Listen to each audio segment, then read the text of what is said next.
Okay, so in the last video, we finished our post to post stitch, which is really, really kind of fun and so pretty. And so now we're going to be transitioning into the lace. So I do a single crochet row just to kind of help us clear everything up. So again, I finished over here, right? And I've got my stitch and it says to chain one and turn. So I'm going to go ahead and chain one. Make sure I haven't done it already. Let's just take this out and make sure I didn't. I had already. That's usually how I check since I don't always see it perfectly. Okay, so I'm going to chain one and I'm going to turn.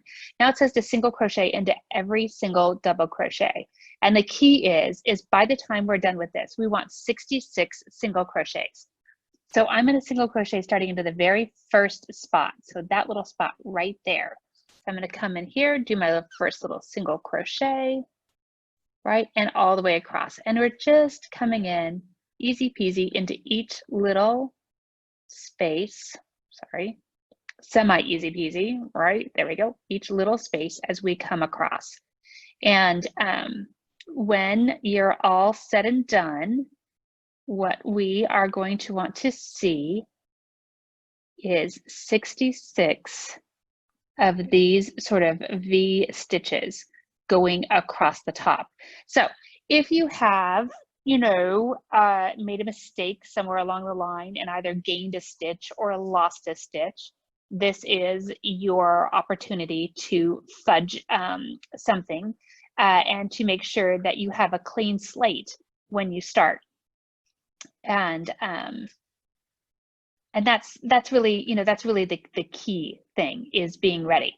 So as not to bore the bejeebies out of you, I'm going to go ahead and pause the video for a second as I get to the end of this row of single crochets. You do the same, and I'll see you back here in just a moment. So once you have your 26 single crochet stitches across, you are then going to start your lace pattern, right? I guess this is the first part of the lace pattern. So we're going to go ahead and chain one and turn. And now we are going to start row, the actual first row of the lace repeat, which is row 2 on your pattern. And you're going to single crochet in the second stitch from the hook. So this is the first stitch from the hook right there, and this is the second. So I'm going to pop into that second one, do my single crochet, and then it says to chain 3. So I'm going to chain 3 stitches. Then I'm going to skip 3. So skipping 3 is 1, 2, 3, and I'm going to go into the 4th. And I'm just going to single crochet. And I have this nice little space right there. So then it says chain 3 again, 2 and 3. And I'm going to do the same thing all the way across. Skip 1, 2, 3, and go in the 4th. Be sure as you're counting that you look back from time to time and make sure that you really have skipped 3. See the little holes, 1, 2, and 3, and that you've gone into the 4th one. It's very easy to count 3 and go into the 3rd one instead of into the 4th. So I'm counting 1, 2, 3, and I'm going to actually single crochet into the 4th. And chain 3 again. And 1, 2, 3, and single crochet in the 4th. So what we're doing is we are creating the base of our triangles. 3, and you are probably going to need to pause this for a second, since mine is half the size of yours, for you to get all the way across, but feel free to do that. You should end up with a single crochet in the very last stitch. And I'm going to go ahead and finish that single crochet.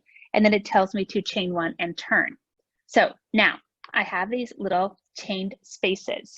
So the first thing I'm going to do is I'm going to single crochet in the first single crochet space. So here's my chain space, right? And there's my first little single crochet space. So I'm going to single crochet right into that space. And then it says to single crochet in the chain space. So when in crochet, it tells you to single crochet in the space, you're not going into the actual stitches here at the top, you're going into the space itself. I think the very first thing I ever made in crochet, I tried desperately to get into those stitches and it was so hard. And somebody showed me that difference and I was like, oh, well, that is a lot easier. Okay, so I'm going to do 1 single crochet in that chain 3 space. and then I'm going to chain 3 again. And now I'm going to work a series of treble, double, half double, and single stitches all into that same chain 3 space. So treble, I'm yarning over twice, pulling up a loop and coming through 2, coming through 2, and coming through 2. My little, I'm assuming you guys know how to do these stitches already. My double crochet and a half double. I'm just going to go through all 3 at the same time, and a single. And so in doing that, I have this super cute little triangle. This is my chain 3 space, my treble, double, half double, and single. And it's kind of good probably to every once in a while just look back and make sure you have all of those stitches in there. And then the next thing I'm going to do is just repeat that. I'm going to come into that chain 3 space, chain 1, single crochet, and then chain 3. And I'm going to do that all the way across. So I'm going to go ahead and pause the video. I'll just do one more with you, and then I'll pause the video and let you guys do it. So I've chained my 3. Now I'm going to do a treble. Right, so I'm coming through 2, coming through 2, and coming through 2. I'm going to double. Give myself a little more yarn. I'm going to half double. And then single. And I've got my super cute little triangle again. So it's going to look like that across. And so go ahead and work across to the rest of your triangles, and I'm going to meet you right at the very end. I'll see you in a sec. Okay, so I have ended my last triangle, right, with my single crochet inside that space. And then the very last thing I do is find this very first single crochet from the previous row. And I'm going to come into that stitch and work one more single crochet. And then it says to chain 6, 2, 3, 4, 5, 6, and turn. So that turning row of that 6 is going to represent the chain 3, right? So the height of that double crochet, and then the chain 3 across into the top of the stitch. So it says in your next row to single crochet in the 3rd chain of the next chain 3. And so you can see, sometimes it's easier if you turn it over, and you can see your 1, 2, 3 little V's, or on this side, you can see your 1, 2, 3 little bumps. Now, the other way that I look at this is this space that's right here that looks like super big and tempting is actually not the space we want to go into. It's the one that's smaller and harder to get into that's right next to it. So I go ahead and pop into that back bump all by itself, duck under,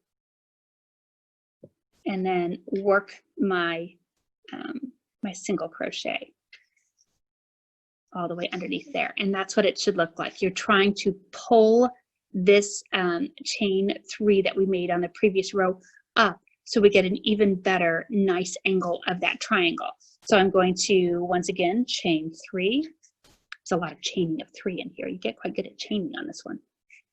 And I'm going to find that top of that chain 3 from the previous row. I'm sure there are a zillion ways that you could do this. I'm just going to duck right into that little back bar, pop through, and finish my single crochet and chain 3. So you're going to do that all the way across. I'm going to meet you at the end again, and we'll just talk about what it looks like once you get there. So go ahead and finish up your row. So it has you right complete with that single crochet into that very last chain 3 and then chain 1. Here's what I want to show you is this pattern has a tendency to sort of move a bit to the right as you're working it. And I want you to not worry about that. It's going to come out when you block it, and you'll block it, you know, a little bit wide. And that space might look a little thinner than the post to post. But when you block it, you're going to block the lace a little bit wider than the post to post, because you really don't want to pull that out necessarily. You just want the lace pulled out a little bit more. So the width of your post to post will essentially be the height of the cowl. when you're done. So that's what the lace is going to look like, the triangle lace. And you're basically then doing the same thing over and over again. I'm going to turn my work and I'm going to work my triangles into those little spaces, right? And then chain at the end and come back and do the same thing over and over again. So I hope that is helpful to you, and I will see you next week for the next lace section. Thanks so much. So I realized as I was editing the last part of this video for the triangles that actually this next row, it's not that there's anything really confusing or different, but I thought I should just go ahead and do it because of this chain 6 space. So I'm just going to work this with you one more time. We would have, sorry, I think I ripped out my chain 1 from the previous row, and I'm always going to start the same way. I'm going to find that little single crochet, right? That little stitch from the previous row, and I'm going to go ahead and work 1 single crochet into that, and then I'm going to start in on my chains. So I'm going to work into that first one, chain 3. By working into that first one, I do mean I'm going to work a single crochet. Sorry about that. And then I'm going to chain 3. I'm going to do my treble, double,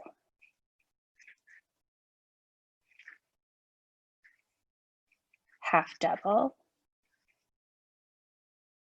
and single, all into that chain 3 space.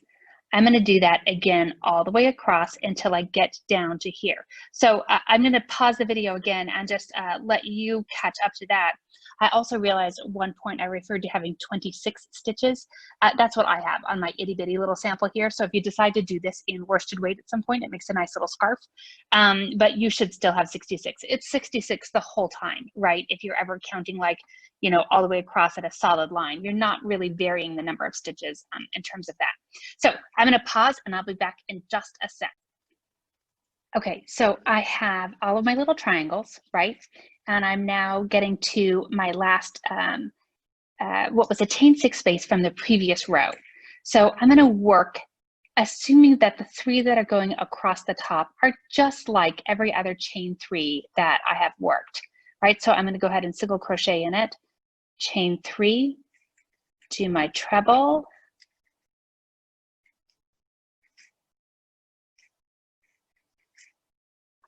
my half double, and I kind of smoosh them back up a little bit if they start to get a little out of control and slide down that chain 6, which sometimes they want to do because you know how yarn is. It's so naughty.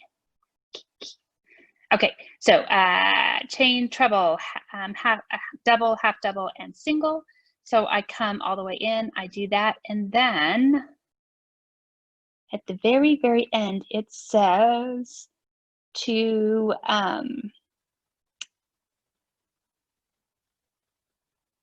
single crochet in the 3rd chain. So just like we do on the other end, I'm going to look for that 1, 2, 3, and inside this 3rd chain from the previous row, I'm going to do 1 final single crochet. And that essentially, you know how we were kind of joking that the stitches were wanting to slide off, that is essentially going to keep it from doing that. And then I'm going to work my chain 6 again, and turn. I'm making sure that I'm telling you the truth. Yes. So work my chain 6 again and turn, and then I'm going to be good to go. After that, it really is the same thing over and over again. You certainly don't need to see me do this. I do think this is such a pretty little pattern, and I think it would be an awfully fun shell or something, right? To do essentially two rectangles and just seam the tops of it, right? And you could have a really pretty, very easy drop shoulder sort of shell that you might have to wear something under since you have it quite lacy, but it's pretty as an edging, and it's just kind of a fun stitch. So I hope you're enjoying it. I hope you like it. This is technically the right side, although quite frankly, either side is very pretty. And I find this entire piece to be, for the most part, reversible. So have fun, and I will see you next week. Bye.